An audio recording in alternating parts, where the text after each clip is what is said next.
तो खेडूत मित्रों आजना 10 સૌથી મોટા અને મહત્વના સમાચાર આપ સુની સામે આવી ગયા છે। તો સૌથી પહેલા મોટા સમાચાર આપ સુની સામે અહીં આવી રહ્યા છે કે ખેલૈયાઓ માટે ખુશીના સમાચાર। ખેલૈયાઓ માટે ખુશીના સમાચાર આવ્યા છે કે નવરાત્રી દરમિયાન ખેલૈયાઓના રંગમાં ભંગ નહીં પડે। ચોમાસાનો અંતિમ રાઉન્ડ બાકી છે, પરંતુ આ રાઉન્ડ નવરાત્રી પહેલા જ પૂરો થઈ જશે। ત્યાર પછીના મોટા સમાચાર આપ સુની સામે આગળ આવી રહ્યા છે દોસ્તો કે ખેડૂતોને સંદેશો સાંભળો। આ ખેડૂત પોર્ટલ ઉપર સહાય ઘટકો જેવા કે તાડપત્રી સહાય, વજન કાંટા અને પ્લાસ્ટિક કેરેટ વગેરે, ડ્રીપ ઇરિગેશન માટે પાણીના ટાંકા ઘટકમાં સહાય અને તે સિવાય અન્ય ઘટકો અંતર્ગત જે બાગાયતદાર ખેડૂતોને આ ખેડૂત પોર્ટલ પરથી મંજૂરી મળી ગઈ છે તેવા તમામ ખેડૂતોએ જરૂરી સાધનિક પુરાવા તથા બિલો તારીખ 2 ઓક્ટોબર 2024 સુધીમાં નાયબ બાગાયત નિયામક શ્રી કચેરી સહયોગ સંકુલ 5મો માળ સી બ્લોક સેક્ટર 11 ગાંધીનગર ખાતે સત્વરે જમા કરાવવા નાયબ બાગાયત નિયામક સૂચિત કરવામાં આવે છે। ત્યાર પછીના મહત્વના સમાચાર આપ સુની સામે આગળ આવી રહ્યા છે દોસ્તો કે ખેડૂતોને ખુશખબર આવી। સૌરાષ્ટ્રમાં ખેડૂતોને 10 કલાક વીજળી આપવાની શરૂઆત। રાજ્યના 4 જિલ્લાઓમાં ખેડૂતો માટે સારા સમાચાર છે। સરકાર દ્વારા નિર્ણય કરવામાં આવ્યો છે કે 4 જિલ્લામાં સિંચાઈ માટે 10 કલાક વીજળી આપવામાં આવશે। રાજકોટ, જૂનાગઢ, જામનગર અને પોરબંદરમાં હવે 8 કલાકને બદલે 10 કલાક ખેડૂતોને વીજળી આપવામાં આવશે। મગફળીના વાવેતર વિસ્તારમાં વધુ સમય વીજળી આપવાની માંગ ઉઠી છે। ત્યાર પછીના સમાચાર આપ સુની સામે આગળ આવી ગયા છે દોસ્તો કે દિવાળીની રજાને લઈને સમાચાર। આપને જણાવી દઈએ કે ઓક્ટોબર મહિનામાં બેંક 21 દિવસ બંધ રહેશે, એટલા માટે સમય રહેતા કામ પતાવી દો। ઓક્ટોબર મહિનામાં 2 ઓક્ટોબરથી રજાઓ શરૂ થઈ રહી છે। ત્યારબાદ 5 ઓક્ટોબરથી દુર્ગા પૂજા અને દશેરાની રજાઓ શરૂ થઈ જશે, જ્યારે દિવાળીની રજાઓ 24 ઓક્ટોબરથી શરૂ થશે।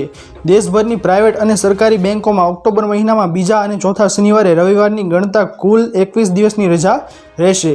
આમ તો ઓક્ટોબર મહિનામાં 5 રવિવાર છે, પરંતુ ગાંધી જયંતિ, દુર્ગા પૂજા, દશેરા અને દિવાળી જેવા તહેવારો પણ ઓક્ટોબરમાં જ છે। ત્યાર પછીના મહત્વના સમાચાર આપ સુની સામે આગળ આવી ગયા છે દોસ્તો કે વિદ્યાર્થીઓ સાવધાન। અમદાવાદ સહિત રાજ્યની અનેક શાળાઓમાં વિદ્યાર્થીઓના લાયસન્સ વિના બાઇક, સ્કૂટર અને કાર સહિતના વાહનો લઈને શાળાએ આવે છે। એવામાં હવે ડીઈઓ દ્વારા આરટીઓની ટીમની સાથે રાખી શાળાઓમાં ચેકિંગ હાથ ધરવાનો નિર્ણય લેવામાં આવ્યો છે। ત્યારબાદના મહત્વના સમાચાર આપ સુની સામે આગળ આવી ગયા છે દોસ્તો કે ખેડૂતોને 25,000 રૂપિયાની સહાય। ગુજરાતમાં ખેડૂતોની ખેતી કામ કરતા જ ઉપયોગ થાય તે માટે શુભ આશયથી સાધન સહાય સ્વરૂપે સનેડા આપવામાં આવશે। આ યોજના મારફત ગુજરાતના ખેડૂતોને સનેડો મિની ટ્રેક્ટર ખરીદવા માટે ટ્રેક્ટરની કુલ કિંમતના 25% અથવા તો 25,000 બેમાંથી જે ઓછું હશે તેનો લાભ આપવામાં આવશે।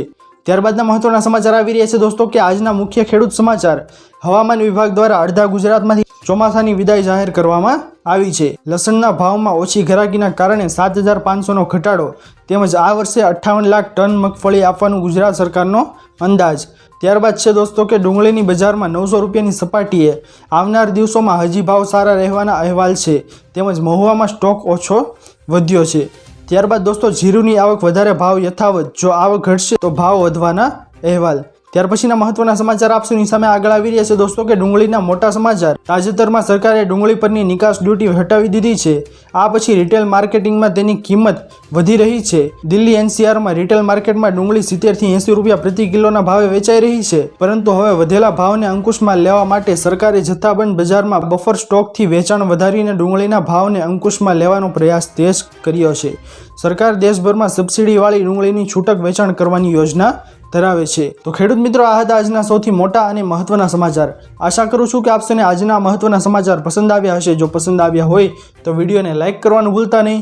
ચેનલ પર નવા આવ્યા હો તો અમારી ચેનલ ખેડૂતની દુનિયાને સબસ્ક્રાઇબ કરી અને બાજુમાં આપેલા બેલ આઇકનને પણ પ્રેસ કરી દેજો, જેના લીધે દિવસભરના કામના સમાચાર આપ સૌને આ ચેનલના માધ્યમથી મળતા રહે। તો દોસ્તો મળીએ હવે પછીના વિડીયોમાં, ત્યાર સુધી જય હિન્દ અને વંદે માતરમ।